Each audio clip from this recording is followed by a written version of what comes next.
So I've been asked quite a lot on YouTube comments to make a video or a couple of videos about how I sight sing and what I think about when I'm sight singing. So here we go. I've just had a few ideas about things I think about. I'm going to make a couple of videos. Every time I think about something new, I'll just make a new video. Okay, so the first thing I think about sight singing is that I think that practice and memorising music are better than even the best sight reading. So if you were really good at sight reading, you practiced sight reading a lot, got really good at it, someone who was sight reading or sight singing still wouldn't be as useful in a choir as someone who'd memorised and practiced the music. So even the best sight reading isn't as good as just knowing what you're doing. So it's really important to work hard on learning music on yourself. Obviously, if you're sight singing, you're looking at the music, you're not looking at the conductor. And that's one of the biggest things in a choir.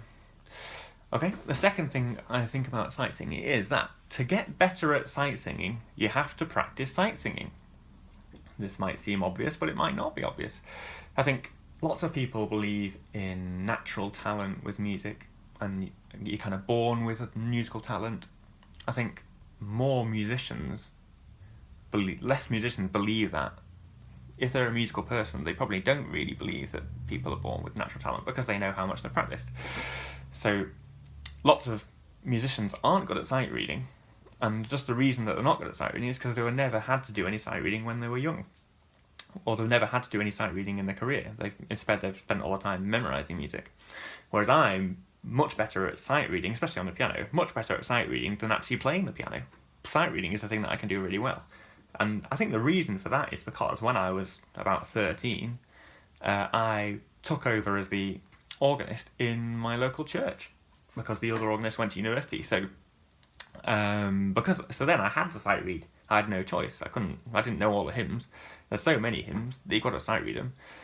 So because I was forced to sight read for about 7 years until I went to university and did a music degree, because I was forced to do so much sight reading, I got really good at sight reading. There's no substitute for practice. You have to practice sight singing if you want to be good at sight singing. Okay, and the third thing I'm going to say is you can't sight sing if you're struggling with everything.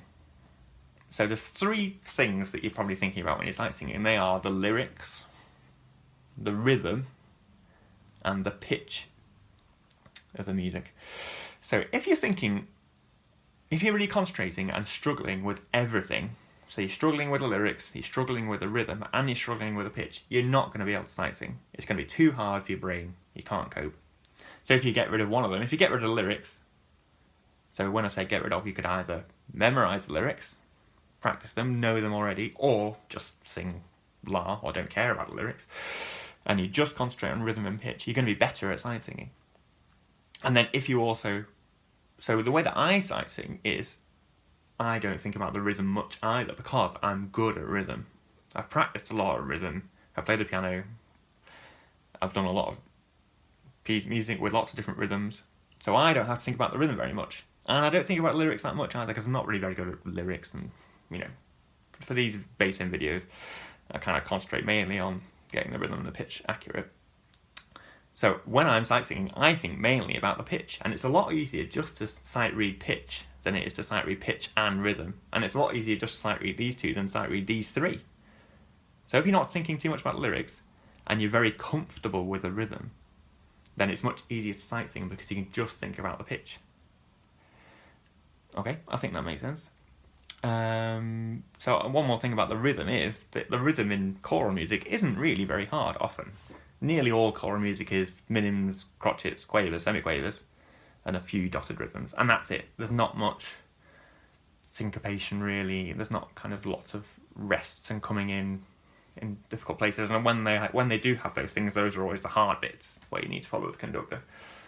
So if you get comfortable if you did a lot of rhythmic practice at home and got really good with rhythm, then that would improve your sight reading a lot because then you wouldn't have to think about the rhythm. You just think about the pitch, and the pitch is the thing that's the hardest to think about. Okay,